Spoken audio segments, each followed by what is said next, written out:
Hello, আসসালামু আলাইকুম। আমি ইভা বর্তমানে পড়াশোনা করছি রাজশাহী বিশ্ববিদ্যালয়ে।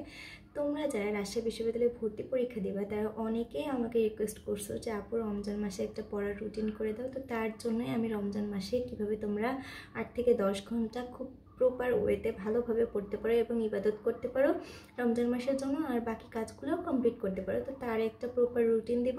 যেহেতু আমার কাছে কোনো খাতা কলম না, মানে খাতা কলম তো আছে কিন্তু হোয়াইট বোর্ড বা স্মার্ট বোর্ড এই ধরনের কিছু নাই, সেজন্য আমি তোমাদেরকে লিখে লিখে দেখাতে পারলাম না। আমি মুখে বলছি, তোমরা একটু কষ্ট করে লিখে নাও। আর তোমরা অবশ্যই এই রুটিনটা কমপ্লিট করে খাতায় লিখে আমাকে আমার ইনস্টাগ্রাম আইডিতে শেয়ার করতে পারো। আমি ইনস্টাগ্রাম আইডির নাম স্ক্রিনে দিয়ে দিব, তোমরা দেখে আমাকে মেসেজ করতে পারো।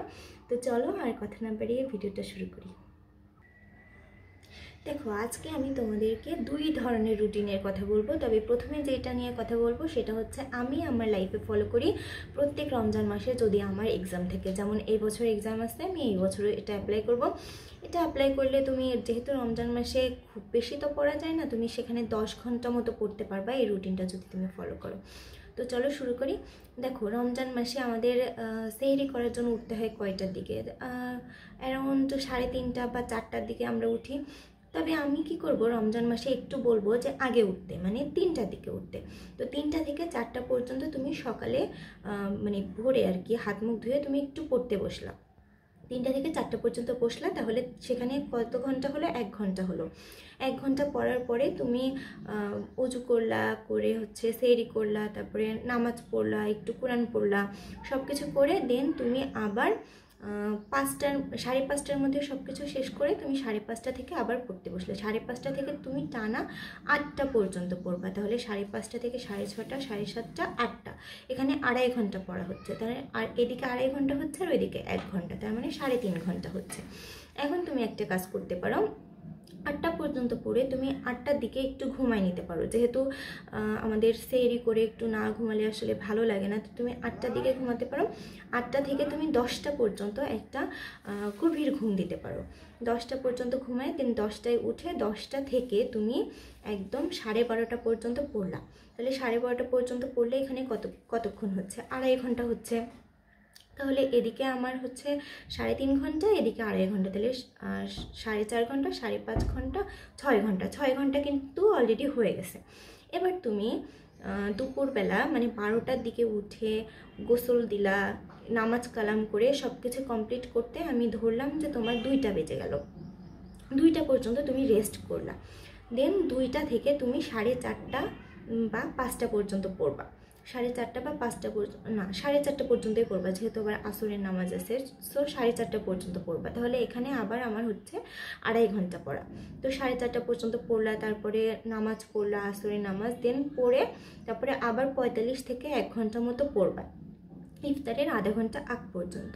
আধা ঘন্টা আগ পর্যন্ত পড়ে উঠে দেন ইফতার করবা, রেস্ট করবা, একটু ফ্যামিলির সাথে টাইম স্পেন্ড করবা। দেন তুমি একটা কাজ করতে পারো, তুমি 7:30 থেকে 8:30 পর্যন্ত 1 ঘন্টা তুমি পড়তে পারো।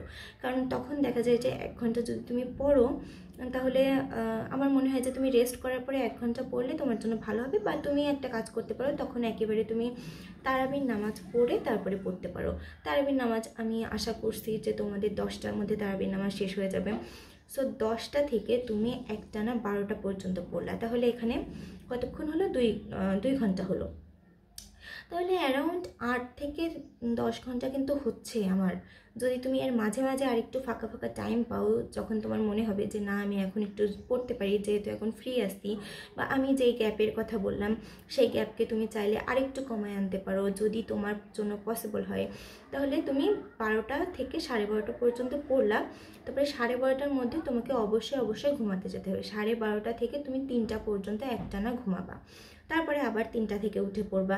মানে এই সাইকেলটা তুমি মেনটেন করবে। এই সাইকেলটা মেনটেন করলে তুমি 8 থেকে 10 ঘন্টা পড়তে পারবা। এখানে হয়তো আমার গণনার ক্ষেত্রে একটু কম টাইম হয়ে গেছে, মনে হতে পারে যে 8 ঘন্টা তো অনেক কম, বাট না, তুমি রমজান মাসে যদি 8 থেকে 10 ঘন্টা পড়ো তাহলে তোমার জন্য কিন্তু অনেকটা উপকার হবে। আর দেখো, তুমি কিন্তু 10 ঘন্টাই হচ্ছে আলটিমেটলি তোমার। দেখো, তুমি মাঝের যে টাইমগুলোতে তুমি অন্য কাজ করতেছো, সেই টাইমগুলো তুমি আরেকটু ফাস্ট করবা সেই টাইমের কাজগুলা, তাহলে কি তুমি পড়ার জন্য আরেকটু বেশি টাইম পাইলা। তো এইভাবে তুমি হিসাব করে নেবা যে আমার 10 ঘন্টা পড়া হচ্ছে। আমার কাছে যেহেতু কলম নাই, আমি তো এইভাবে লিখে লিখে বুঝাইতে পারতেছি না, তো আমি যথাসম্ভব মুখে মুখে বলে দিলাম। তোমরা এটাকে একটু তোমাদের সুবিধা মতো খাতায় উঠাই নিয়ে আমার সাথে আমার ইনস্টাতে শেয়ার করিও, ঠিক আছে? তো এটা গেল আমার এক টাইপের রুটিন। আরেক টাইপের রুটিন আসো, যেটা হচ্ছে তোমার, এবার কথা বলবো আমার সেকেন্ড টাইপ রুটিন নিয়ে। সেটা হচ্ছে তুমি চাইলে একেবারে রাত 10টা থেকে, মানে তুমি তারাবির নামাজ করলা, খাওয়া দাওয়া করলা, রাতের খাবার খাইলা, দেন 10টা থেকে তুমি একটানা সেহরি পর্যন্ত পড়তে পারো। সেহরি পর্যন্ত পড়ে তারপরে তুমি সেহরি করলা, নামাজ পড়লা, দেন তুমি ঘুমাই গেলা। ঘুম থেকে উঠলা একেবারে 12টার সময়। 12টার সময় ঘুম থেকে উঠে দেন তুমি 1 ঘন্টা মতো পড়লা, তারপরে তুমি গোসল দিলা, নামাজ কালাম করলা, দেন 2টা থেকে আবার একদম তুমি ইফতারের আগ পর্যন্ত পড়লা, মাঝে শুধু আসরের নামাজটা পড়লা। তারপরে তুমি ইফতার করলা, করে একেবারে হচ্ছে তুমি ইফতার করলা, নামাজ পড়লা, তারপরে একটু রেস্ট করে দেন তুমি আবার 8টা পর্যন্ত পড়তে পারো। দেন 8টা থেকে 10টা পর্যন্ত তুমি তারাবির নামাজ পড়তে পারো। তো এই সাইকেলেও তুমি চলতে পারো, আগেরটাতেও তুমি চলতে পারো, এইভাবেও তুমি করতে পারো। তবে আমার মনে হয় যে এইভাবে করলে শরীরের জন্য একটু ক্ষতি হয়, কারণ আমাদের রাতের ঘুমটা কিন্তু মেন। রাতে যদি তুমি ঠিকমতো না ঘুমাও তাহলে কিন্তু সেটা তোমার শরীরে অনেক ইফেক্ট ফেলে। সো আমি বলবো যে তুমি রাতে ঘুমাও ঠিকমতো, আর তুমি ভোর থেকে যে পড়ার রুটিনটা দিলাম সেটা মেনটেন করে চলো। তাহলে আশা করা যায় যে তুমি 10 থেকে 12 ঘন্টা পড়তে পারলা। আর এখন আসো তুমি কখন কোন সাবজেক্ট পড়বা সেটা নিয়ে একটু কথা বলি। দেখো, যদি তুমি সি ইউনিটের হয়ে থাকো, তুমি যদি ম্যাথ দাগিয়ে থাকো, তাহলে আমি বলবো যে তুমি ম্যাথটা হচ্ছে ভোরবেলা করলা। ম্যাথ আর ফিজিক্স এই দুইটা ভোরবেলা করো। দেন সকালের দিকে যে ঘুমাইলা, তারপরে উঠে হচ্ছে তুমি কেমিস্ট্রি আর বায়োলজি পড়ো, আর দেন তুমি বিকালের দিকে একটু আইসিটি পড়ো। তো এইভাবে তুমি পড়তে পারো। আর যারা হচ্ছে এই ইউনিটে আসো তারা একটা কাজ করতে পারো, তারা ইংরেজির জন্য ভোরবেলা রাখতে পারো, ইংরেজি আর হচ্ছে বাংলাটা ভোরবেলা রাখতে পারো। দেন পরে দুপুরের দিকে বা বিকাল থেকে আর কি তুমি সাধারণ জ্ঞানটা পড়তে পারো। তো এইভাবে তুমি পড়তে পারো তোমার সুবিধা মতো, যে এটা তোমার জন্য বেশি সুবিধা হবে সেভাবে তুমি পড়তে পারো। তো এইভাবে যদি পড়তে পারো তাহলে আশা করা যায় যে তুমি 8 থেকে 10 ঘন্টা রমজান মাসে পড়তে পারবা। 10 ঘন্টায় পড়তে পারবো, আমি 8 ঘন্টা হিসাবে না আসি, 10 ঘন্টা আমার জন্য এনাফ। 10 থেকে 12 ঘন্টা আমার জন্য এনাফ। সেখানে তুমি রমজান মাসে একটু স্যাক্রিফাইস করে 10 ঘন্টা পড়লা, এটাও তোমার জন্য এনাফ।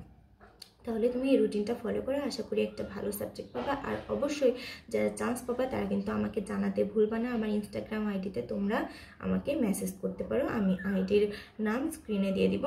তো সবাই ভালো থেকো, সুস্থ থেকো। আজকে ভিডিও পর্যন্ত ছিল। আল্লাহ হাফিজ।